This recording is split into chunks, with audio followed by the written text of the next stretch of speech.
ஏன்னா கமெண்ட் செக்ஷனில் நீங்கள் போடுற கமெண்ட்ஸ் இருக்குல்ல, அது ஒன்றொன்றுத்துக்கும் முக்கியத்துவம் கொடுக்குறோம். அப்படி கொடுக்குறோன்னு தெரிஞ்சும் சில பேர் இந்த மதக்கலவரத்தை தூண்டுற மாதிரி சில வேலைகளை பார்த்து விடுறது, ஏதோ யாரோ ஒருத்தவங்க பண்ணுற தப்பால் ஒட்டுமொத்த இஸ்லாமியர்களை இப்படி தான் சொல்லி கிளப்பி விடுறது. திருந்துடா கொஞ்சமாச்சும். எல்லா சேனலும் சப்ஸ்கிரைப் பண்ணுங்க கேட்பாங்க. நான் பல முறை சொல்கிறது, புடியிலே அன்சப்ஸ்கிரைப் பண்ணிட்டு போயிட்டே இருங்க. நான் எதுக்கு அந்த பிடிக்கலன்ற வார்த்தை சொன்னேன்னா, உங்களுக்கு ஒரு மார்க்கம் மேலே மட்டும் அதீத பற்று இருக்குன்னா அதை உங்களோட வச்சுக்கோங்க, இன்னொருத்தவனை கொண்டு வராது. இஸ்லாம் சார்ந்தும் ஹிந்துவிசம் சார்ந்தும் கிறிஸ்டியானிட்டி சார்ந்தும் எங்களுக்கு ஒரே பார்வை தான். எல்லாமே மார்க்கம், அவ்வளோதான். மனுஷனா மார்க்கம் கிடையாது. அதுக்கப்புறம் எவனை தூக்கி வச்சு கொண்டாடலாம் முடியாது.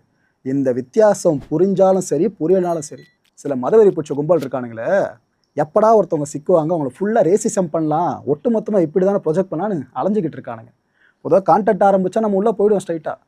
ஆனால் இந்த கான்டென்ட்டை தொடும்போது மட்டும் அவ்வளோ பேரும் என்ன ப்ரோ எல்லாத்தையும் சொல்ல வேண்டியது தானே, என்ன பயமா, ஏன்னா இஸ்லாமியர்கள் பண்ணுறோம் பயமாக கேட்குறானுங்க. யாருக்கிடா பயம்? அதெல்லாம் ஒன்றும் பிரச்சனை இல்லை. நாங்கள் என்ன ப்ராப்ளமோ அதை மட்டும்தான் பார்க்குறோம்.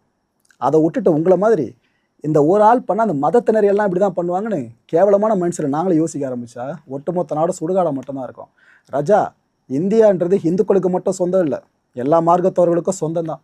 இதை எப்போ நீ தெரிஞ்சுக்கிறியோ அப்போ தான் நீ கொஞ்சமாச்சும் மேலே வர முடியும். இல்லைனா கட்சியில் உட்காந்து கமெண்ட்டில் வண்டியாக போட்டுட்டு இருக்க வேண்டியது தான். அதே போல் ஒரு நியூஸ் பிரேக் ஆகுது அப்படின்னா அது சார்ந்து முதற்கட்ட தகவல்களாக வெளியே வரும்ல, அதை எடுத்து தான் உங்கள்கிட்ட ப்ரெசென்ட் பண்ணிவிடுவோம். அதில் தெளிவாக சொல்லிவிடுவோம், எங்கே இது கன்க்ளூஷன் கிடையாது, வெயிட் பண்ணுங்கள், ஃபாலோ அப் நிறைய இருக்கும், அடுத்தடுத்த தகவல்கள் முரணாக கூட மாறலாம், வெயிட் பண்ணுங்கன்னு சொல்லியிருப்போம். எல்லா செய்தியும் அப்படி தான் எல்லா சேனலும் ஃபாலோ அப் கொடுப்பாங்க. ஆனால் இங்கேருந்து கிளம்பி வந்தானே தெரில சில பேர், இதெல்லாம் ப்ரோ இதெல்லாம் மாற்றி மாற்றி தப்பாக சொல்லிட்டு அதெல்லாம் தப்பு, எது நீ ஒழுங்காக ரிசர்ச் பண்ணல அப்படி ஆரம்பிச்சிட்டாங்க. இதை நாங்கள் பண்ணுற 10,000 வீடியோ 11,000 வீடியோவோ அவ்வளோ தூரம் பண்ணிக்கிட்டு இருக்கோம் இந்த 13 வருஷத்தில். இங்கே வந்து கிளாஸ் எடுக்க ஆரம்பிக்கிறது இப்படி தான் பண்ணணுன்ட்டு. அது உங்கள் வேலை இல்லைல்ல, நீங்கள் விட்டு நாங்கள் பார்த்துக்கிறோம்.